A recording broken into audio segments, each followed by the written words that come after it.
चांद से 1437 किलोमीटर की दूरी पर था भारत का चंद्रयान 3। तभी मंडराया सबसे बड़ा संकट, इसरो में मचा हड़कंप। अचानक इसरो चीफ ने क्यों कहा 100 किलोमीटर पर है बड़ा खतरा। चांद पर क्यों जाम होने लगे सिग्नल, टेंशन में आए इसरो वैज्ञानिक। जी हां दोस्तों, चांद पर इस वक्त बहुत बड़ा संकट मंडराने लगा है। भारत का चंद्रयान 3 इस वक्त चांद से महज 1437 किलोमीटर की दूरी पर मौजूद है और अब ये 14 तारीख को ही 100 किलोमीटर की दूरी पर पहुंच जाएगा। लेकिन दोस्तों, इसी दौरान कुछ ऐसा हुआ है कि सबके होश उड़ चुके हैं। खुद इसरो चीफ ने दोस्तों 100 किलोमीटर पर बड़े खतरे को लेकर के अंदेशा जताया है, बड़ा खुलासा किया है। तो वैज्ञानिक एक और बड़ी टेंशन में आ गए हैं और दोस्तों वो टेंशन है चांद के आसपास अब भारी ट्रैफिक जैम की, क्योंकि इस ट्रैफिक में रूस का यान भी अब बड़ी दिक्कतें पैदा करने वाला है। तो दोस्तों अब हमारा चंद्रयान 3 कैसे लैंड करने वाला है, वो अब इसरो को अपना मैसेज कैसे भेजने वाला है। इसरो ने कुछ वक्त पहले ही एक सीक्रेट प्लान रेडी किया था,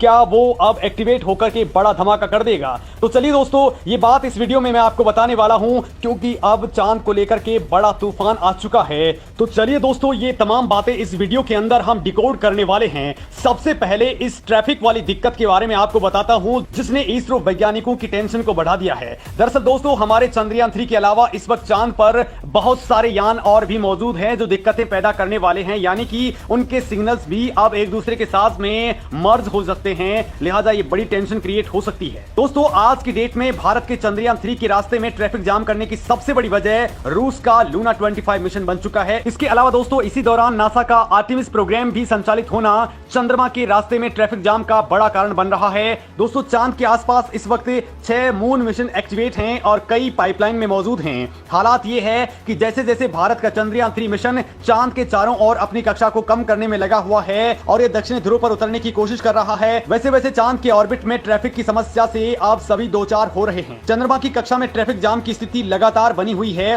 दोस्तों ये ट्रैफिक जाम कोई एक दूसरे यान के करीब आने जैसी स्थिति नहीं है, बल्कि यहाँ पर एक दूसरे के सिग्नल आपस में अगर मैच कर गए तो फिर ये एक दूसरे को संचालित करने लग सकते हैं और बड़ी दिक्कतें पैदा हो सकती हैं। अभी दोस्तों चांद पर नासा का लूनर रिकॉन्सेंस ऑर्बिटर यानी कि LRO, आर्टेमिस P1 और P2 मिशन, भारत का चंद्रयान 2 का ऑर्बिटर, साउथ कोरिया का पाथफाइंडर लूनर ऑर्बिटर और नासा का कैपस्टोन शामिल है। दोस्तों अमेरिका का LRO 50 से लेकर के 200 किलोमीटर की ऊंचाई पर चंद्रमा के चारों तरफ चक्कर लगा रहा है, तो वहीं आर्टेमिस P1 और P2 करीब 100 बाई 19,000 किलोमीटर की ऊंचाई पर चक्कर लगा रहे हैं। तो दोस्तों चंद्रयान 2 का ऑर्बिटर भी 100 किलोमीटर की ऊंचाई वाले ध्रुवीय कक्षा में चक्कर लगा रहा है। इसी दौरान दोस्तों कोरिया का ऑर्बिटर और अमेरिका का कैपस्टोन भी लगातार चक्कर लगा रहे हैं। तो वहीं अब रूस का लूना मिशन भी चंद्रयान 3 की लैंडिंग साइट से केवल 118 किलोमीटर की दूरी पर ही लैंड करने वाला है, जहां से दोस्तों अगर धूल का तूफान उठा तो चंद्रयान 3 को भी ये प्रभावित कर सकता है, क्योंकि वो इसके आसपास ही लैंड करने वाला है। दोस्तों रूस का यान पहले लैंड करने वाला है, लिहाजा दोस्तों जो धूल उठने वाली है वो अब भारत के चंद्रयान 3 को नुकसान पहुंचा सकती है। इससे दोस्तों सिग्नल ब्रेक हो सकते हैं। हालांकि दोस्तों इसरो के वैज्ञानिक चंद्रमा पर ट्रैफिक जाम में फंसने से बचने के रास्ते तलाशने में जुट चुके हैं। इसरो चीफ ने इस मामले में दोस्तों क्लियर कहा है कि जब यान 100 किलोमीटर के दायरे में आएगा तो हमें सिग्नल से लेकर के इसकी कैलकुलेशंस में बड़ी दिक्कतें आने वाली हैं। चूंकि ये साउथ पोल पर लैंड करने वाला है, ये यान 4 साइट में जा रहा है, जहां ऑलरेडी सिग्नल ब्रेक होना आम बात होती है और सिग्नल ब्रेक होने पर यान बिल्कुल गड़बड़ा सकता है, जैसा कि चंद्रयान 2 के वक्त में हो चुका है। हालांकि दोस्तों इसरो ने इस बार कुछ ऐसी तकनीक लगाई है कि हर कोई हैरान है। दरअसल दोस्तों चंद्रयान 3 में प्रोपल्शन मॉड्यूल लैंडर रोवर की तिकड़ी काम कर रही है और ये लगातार ऑर्बिटर में चक्कर लगा रही है, जो चांद की सतह से करीब 174 बाई 1437 किलोमीटर की दूरी पर मौजूद है। यानी कि आसान भाषा में अगर इसको हम कहें तो चांद से न्यूनतम दूरी है वो है 174 किलोमीटर और अधिकतम दूरी है 1437 किलोमीटर। अब दोस्तों 14 अगस्त तक चंद्रयान इसी ऑर्बिट में रहेगा और उसके बाद में अगली ऑर्बिट में चला जाएगा, जिसके बाद में 17 अगस्त को ये अंतिम पड़ाव होने वाला है। यानी दोस्तों यहां पर बहुत बड़ा खेल हो जाएगा और इसके बाद में ये दूरी जो है वो 30 किलोमीटर बाई 100 किलोमीटर ही रह जाएगी। दोस्तों इसरो के वैज्ञानिक चंद्रयान 3 की हर गतिविधि पर पूरी नजर बनाए हुए हैं। चंद्रयान 3 भी लगातार इसरो से बातचीत कर रहा है, पल पल की जानकारी शेयर कर रहा है। दोस्तों धरती से चांद की दूरी है 3,84,400 किलोमीटर।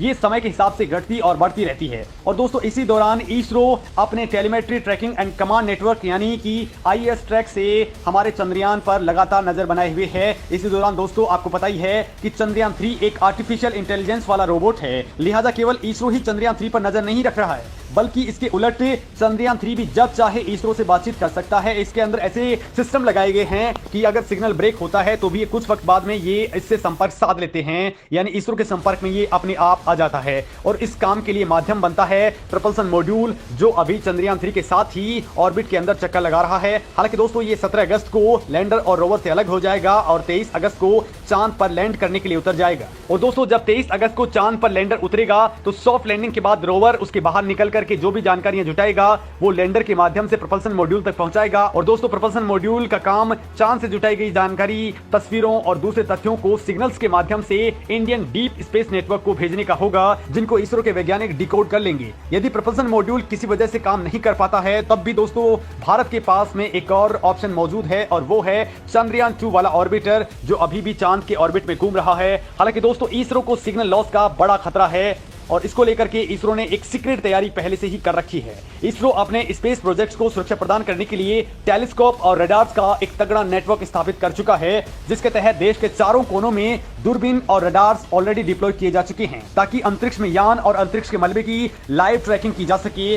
दोस्तों इसरो पहले ही space situation awareness control centre स्थापित कर चुका है, तो वहीं नेल्लोर में advance multi object tracking radar लगाया जा चुका है। साथ ही दोस्तों तिरुवनंतपुरम के पोमुडी और राजस्थान के माउंट आबू में एक टेलीस्कोप स्थापित की गई है। यानी दोस्तों भारत अपने चंद्रयान 3 स्पेसक्राफ्ट की लाइव ट्रैकिंग करने के लिए हर तरह का बंदोबस्त पहले ही कर चुका है और इस दौरान दोस्तों दुनिया भर के वैज्ञानिक भी इस यान को ट्रैक कर रहे हैं। इस वक्त नासा के अलावा यूरोपियन स्पेस एजेंसी के साथ ही कई देश जैसे कि पोलैंड, स्वीडन, जर्मनी और फ्रांस की ट्रैकिंग एजेंसियां भी इसे ट्रैक करने में लगी हैं। तो वहीं इंडोनेशिया और ब्रुनेई के डीप स्पेस नेटवर्क को भी इस्तेमाल किया जा रहा है। वहीं दोस्तों कुछ वक्त पहले जर्मनी में मौजूद अमेचर रेडियो सैटेलाइट संगठन AMSAT DL ने jet propulsion laboratory horizon data का इस्तेमाल करके अंतरिक्ष यान को ट्रैक किया था। दोस्तों चंद्रयान 3 की लेटेस्ट पोजीशन का आकलन करने के लिए वैज्ञानिक डॉपलर फ्रीक्वेंसी के डेटा का इस्तेमाल करते हैं और फिर एक ग्राफ पर इसका कर्व बना लेते हैं। वहीं दोस्तों भारत के वैज्ञानिक चंद्रयान की कक्षीय स्थिति का आकलन करने के लिए चंद्रयान 3 के